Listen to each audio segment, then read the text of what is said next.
In this question, you have to identify the process which is responsible for facilitating loss of water in liquid form from the tip of grass blades at night and in the early morning. Option A, imbibition.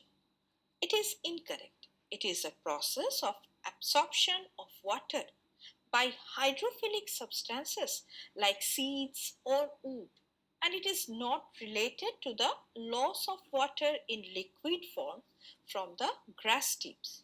Option B, plasmolysis. It is also incorrect. It refers to the shrinkage of the cytoplasm in plant cells due to water loss. Now, when it is placed in a hypertonic solution, and it is not related to water loss from the grass blades. Option C, transpiration. It is also incorrect. It refers to the loss of water vapor from plant surfaces, mostly through stomata, and not the liquid form of water observed at night or the early morning. Option D, root pressure.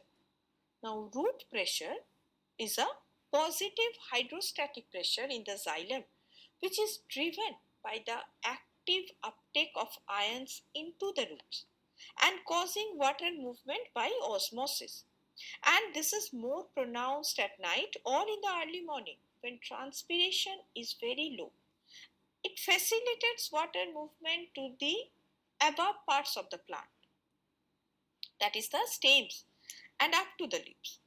So root pressure is responsible for pushing water up from the roots, leading to the loss of water in the liquid form at the tips of grass blades by a process known as guttation, which is usually observed at night or in the early morning. Hence, this is the correct option.